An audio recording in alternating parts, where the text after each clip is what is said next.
사랑과 은혜가 풍성하신 아버지 하나님, 지난밤 우리를 지켜주시어서 다시 평안한 잠을 허락하시고 이 아침 주님의 성전으로 불러주시니 너무도 감사를 드립니다.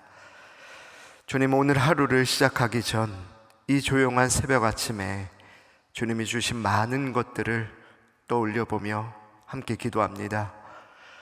어느덧 사방이 푸릇푸릇 새의 잎으로 물드는 이런 아름다운 봄의 계절 5월을 보게 하셨습니다. 주님, 또한 지금 우리는 부활의 주님과 함께 기쁨의 50일을 보내고도 있습니다. 은혜의 주님, 오늘 하루를 보내면서 우리 주님께서 살아나셨고 지금 우리와 함께 계시다는 진리의 말씀을 오늘 하루 내내 붙들며 살아가게 하여 주시옵소서. 오래전 빈 무덤이 우리에게 들려준 그 진리를 우리 마음속 깊이 품고 이 하루 만나는 모든 이들에게 전하며 살게도 인도하여 주시옵소서. 그렇게 이 기쁨의 50일 중 하루를 보내며 두려움보다는 소망이, 절망보다는 감사를 우리 입술로 고백하며 부활의 빛 가운데 한 걸음씩 한 걸음씩 걸어가게 인도하여 주시옵소서.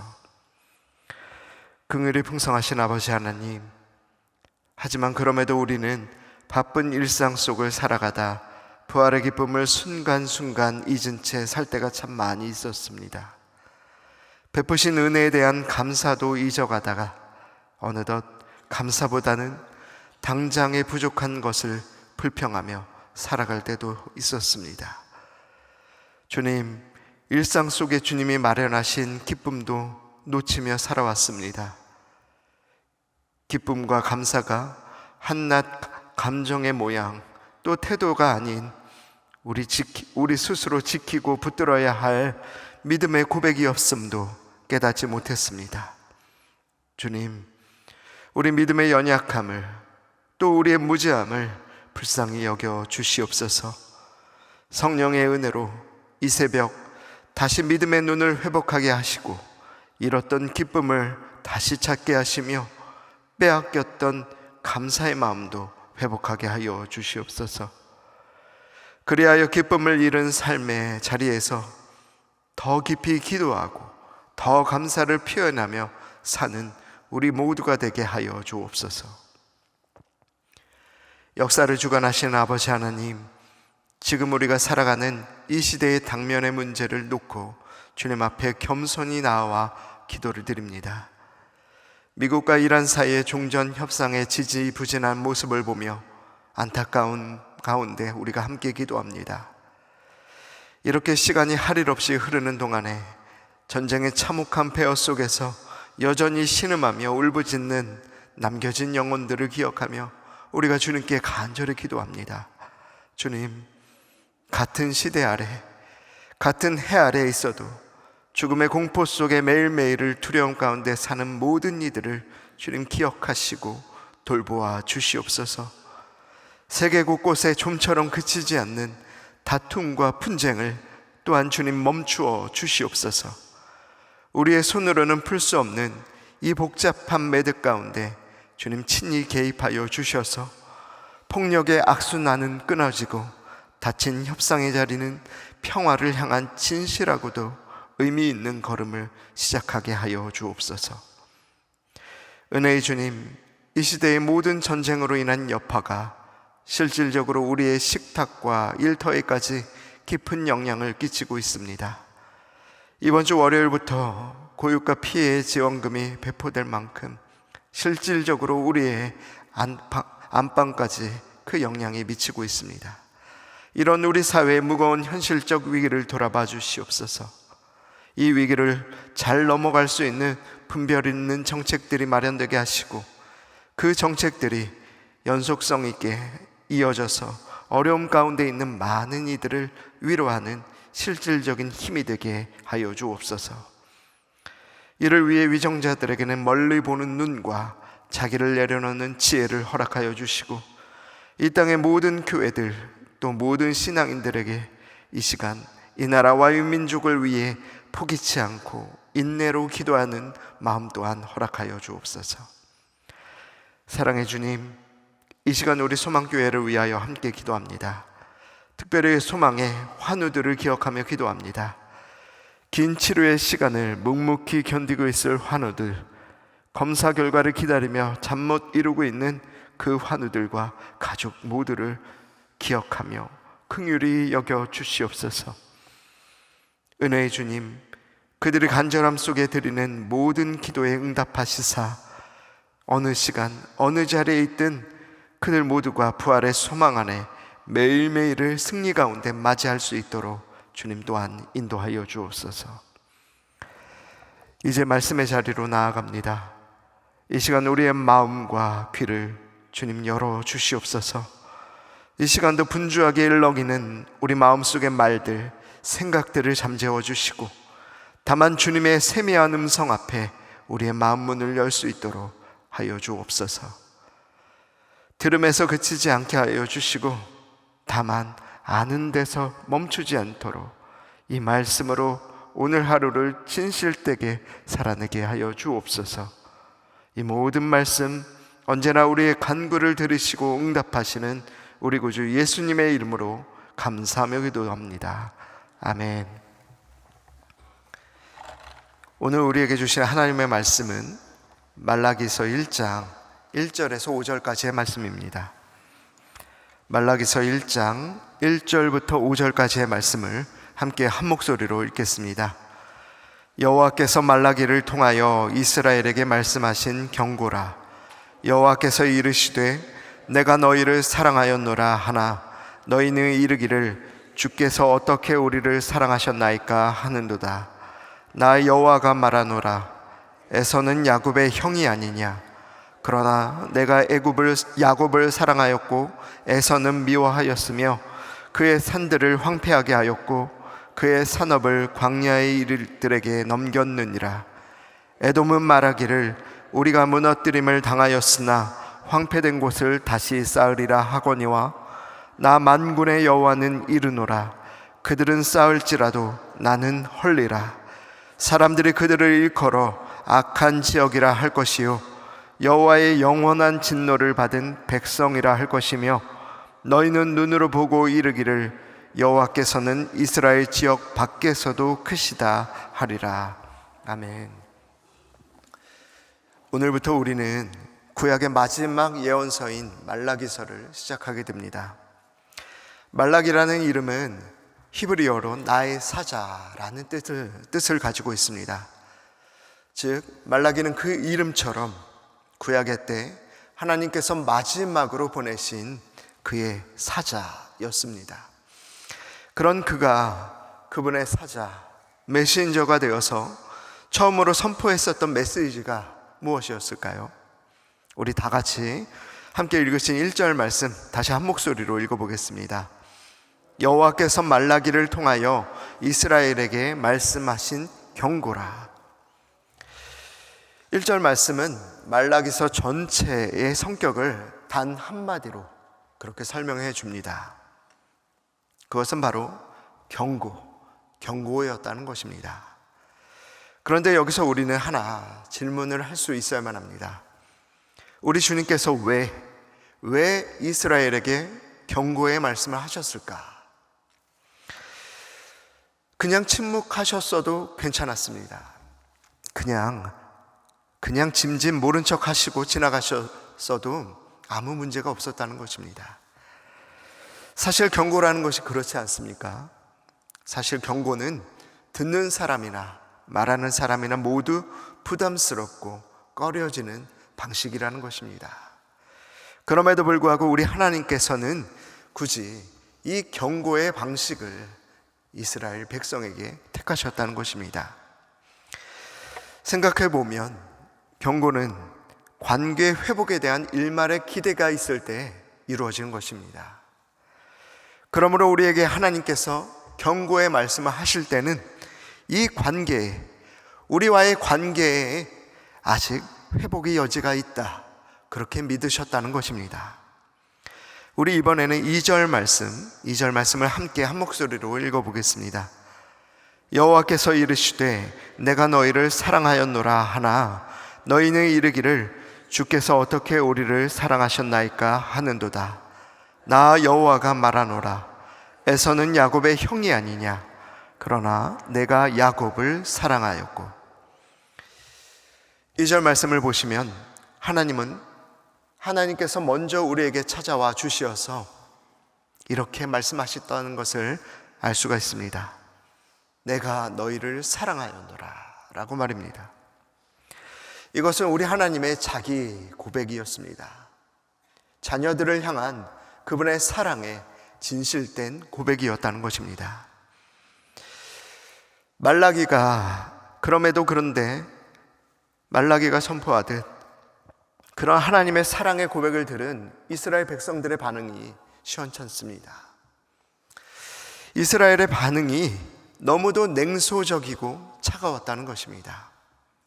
왜 그랬을까요? 먼저 우리는 말라기가 활동했던 때를 이해해 보아야만 합니다. 말라기가 선지자로 활동했던 때는 바벨론 포로에서 돌아온 지 약 100년 정도 그 시간이 흘렀던 시절입니다. 그 사이 이미 성전도 예루살렘 성벽도 다 재건이 되었습니다. 외형적으로 보자면 온전한 회복이 이루어진 것만 같은 때였다는 것입니다. 그런데 그 실질을 돌아보면 그렇지가 않았습니다. 그 실상 속에는 회복과는 너무도 먼 거리가 있었다는 것입니다. 제사장들은 흠없는 짐승을 제물로 드려왔고 백성들은 11조를 게을리 했습니다. 이방 여인과의 혼인은 넘쳐났으며 그 외에도 사회 곳곳에는 온갖 모양의 불의가 차고 넘쳤다는 것입니다. 그들에겐 신앙의 모습은 있었지만, 비록 경건의 모양은 있었지만 실제 경건의 능력은 부인하는 모습, 그것이 당시 이스라엘의 모습이었다는 것입니다. 그런데 지금 말라기는 그들이 그런 형편없는 자세에도 불구하고 오히려 하나님에게 적대적인 태도를 보이고 있다, 그렇게 지적하고 있습니다.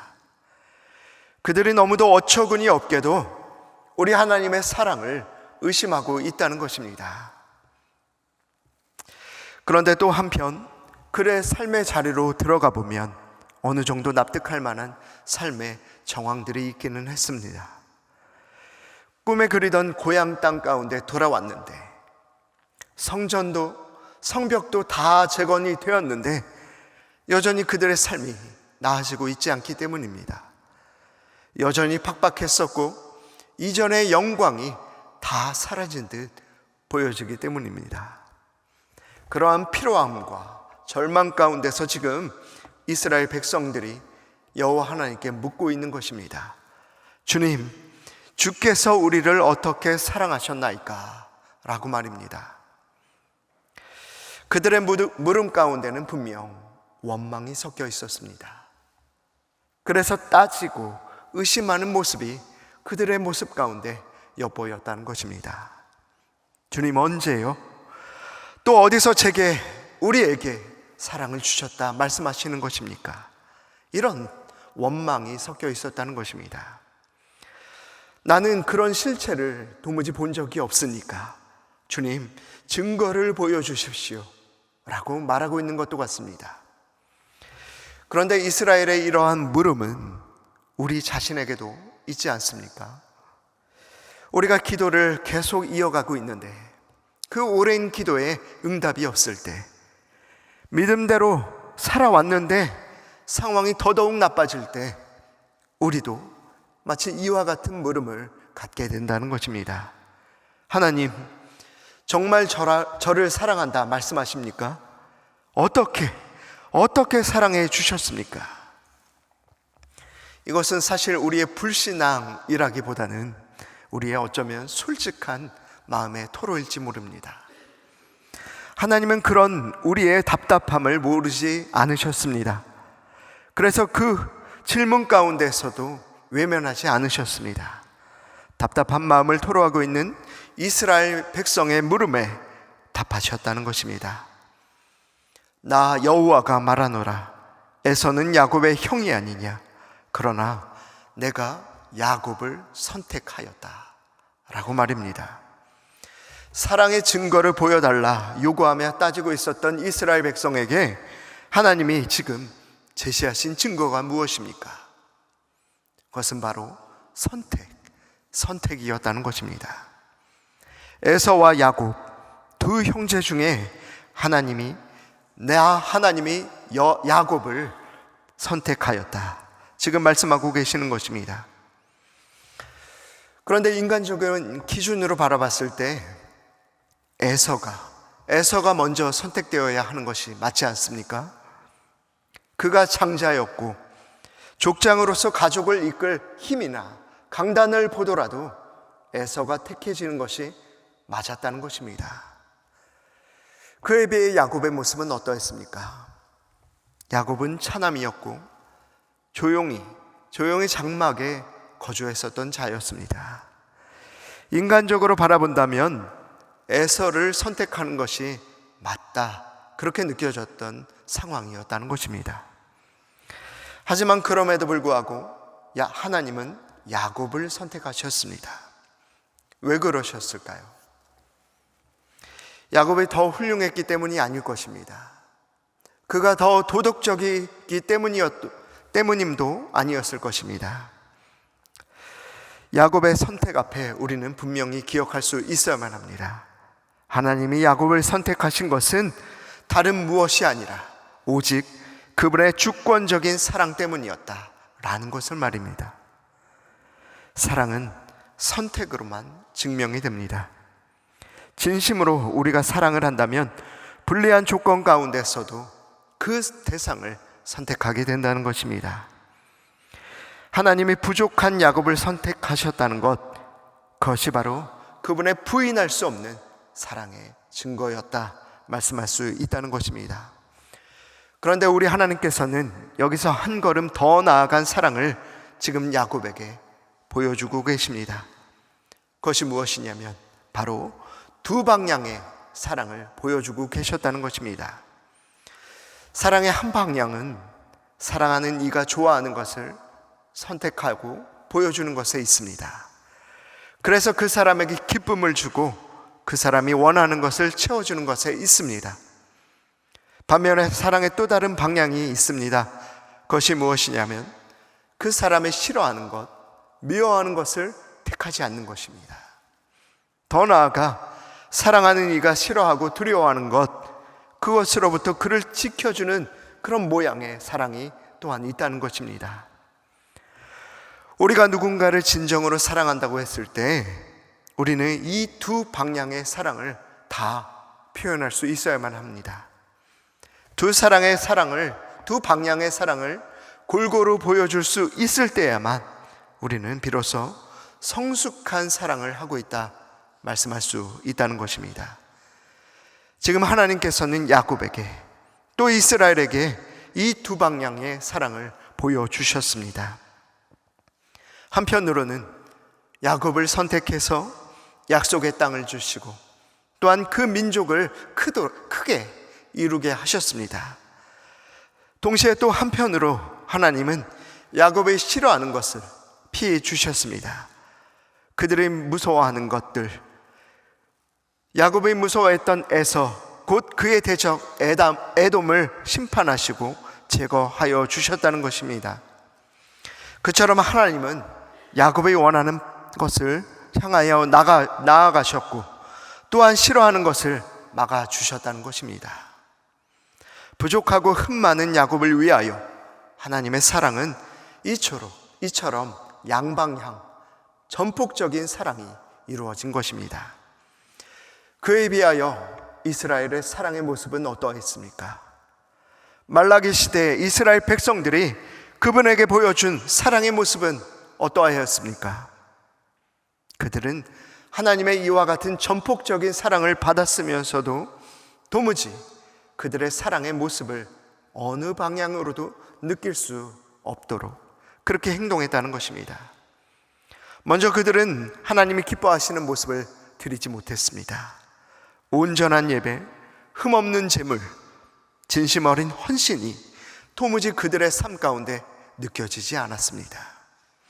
또한 그들은 하나님이 싫어하는 것들은 거침없이 행하는 모습을 보이기도 했습니다. 이방 여인과 혼인했고 11조를 도둑질했으며 형식적인 예배만을 드려왔다는 것입니다. 주여, 주님이 어떻게 우리를 사랑하셨습니까?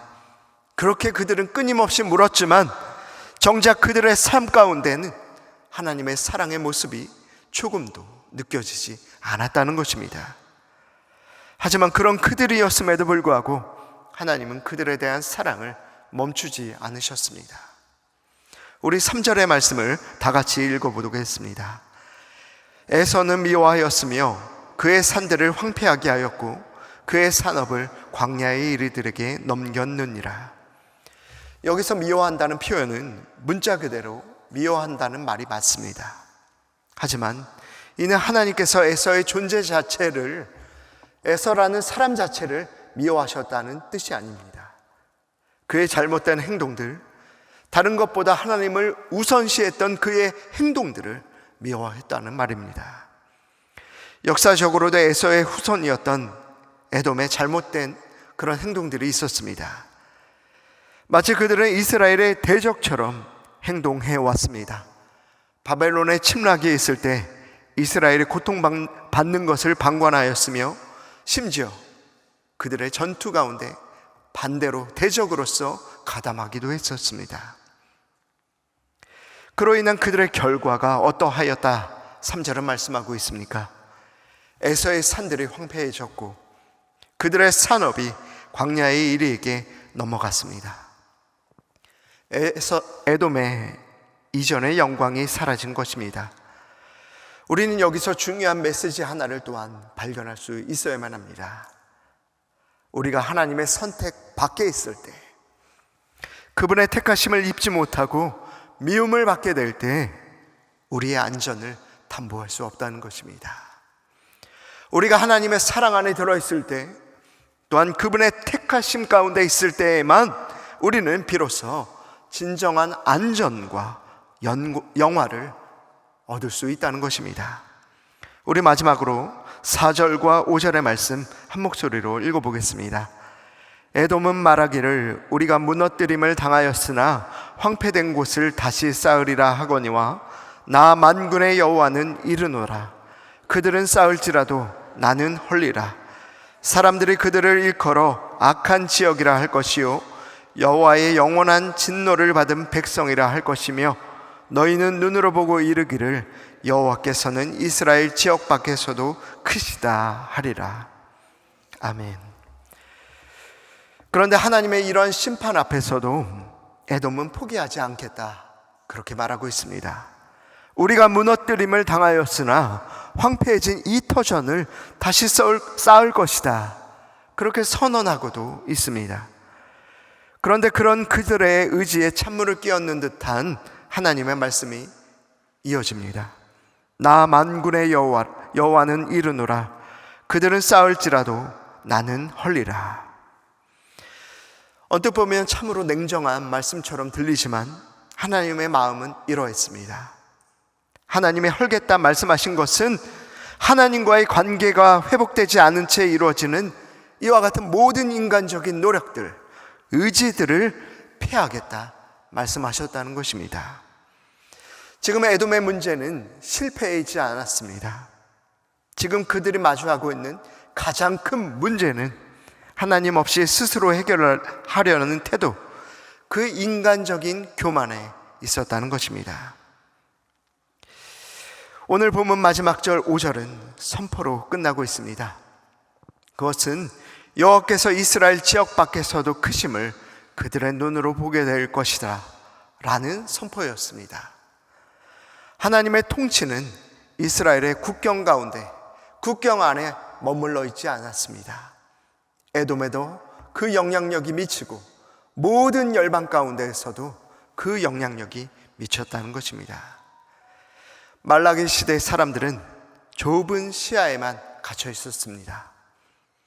팍팍한 살림 가운데, 이방 나라의 압박 가운데, 또한 그와 같은 상황을 놓고 기도했음에도 응답 없는 현실 가운데 그들은 갇혀 있었습니다. 그래서 그들은 하나님의 사랑을 의심하기도 했었습니다.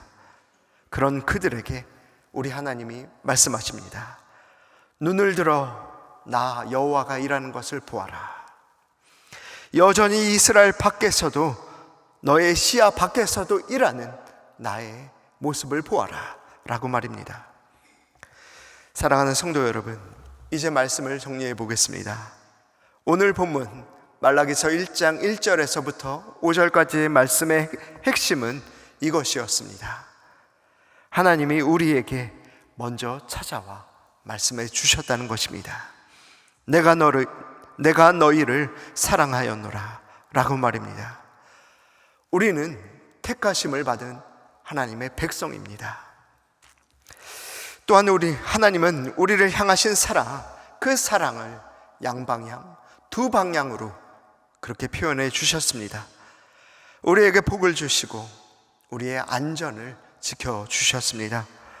우리의 대적에게서 우리의 삶을 보호하시며 우리를 영광 가운데 이끄셨습니다. 끝내는 우리의 삶 가운데 우리 예수 그리스도를 허락하셨습니다. 그래서 우리가 싫어하는 죄와 죽음의 문제를 단번에 해결해 주셨다는 것입니다. 예수님을 우리에게 주신 이 십자가 사랑만큼 그분의 완전한 사랑이 어디 있겠습니까? 우리가 그 사랑에 이제부터라도 바르게 반응하여야 할 줄로 믿습니다. 그분이 원하시는 것을 우리의 삶 가운데 드리고, 또한 그분이 싫어하시는 것을 멀리하는 것, 이것이 바로 사랑받은 자의 마땅한 반응일 줄로 믿습니다. 오늘 이 하루를 살아가실 때 오늘 주신 말씀 하나하나를 붙들며 살아가시는 저와 여러분이 되었으면 좋겠습니다. 우리를 택하신 그분의 사랑을 의심하지 마시기를 바랍니다. 그리고 그분이 우리에게 보여주신 이 두 방향의 충분한 사랑을 기억하시며 그 온전하신 사랑에 우리도 반응하는 삶 살아갈 수 있기를 간절히 축원합니다. 우리 함께 기도하시겠습니다. 하늘에 계신 우리 아버지, 아버지의 이름을 거룩하게 하시며 아버지의 나라가 오게 하시며 아버지의 뜻이 하늘에서와 같이 땅에서도 이루어지게 하소서. 오늘 우리에게 일용할 양식을 주시고 우리가 우리에게 잘못한 사람을 용서하여 준 것 같이 우리 죄를 용서하여 주시고 우리를 시험에 빠지지 않게 하시고 악에서 구하소서. 나라와 권능과 영광이 영원히 아버지의 것입니다. 아멘.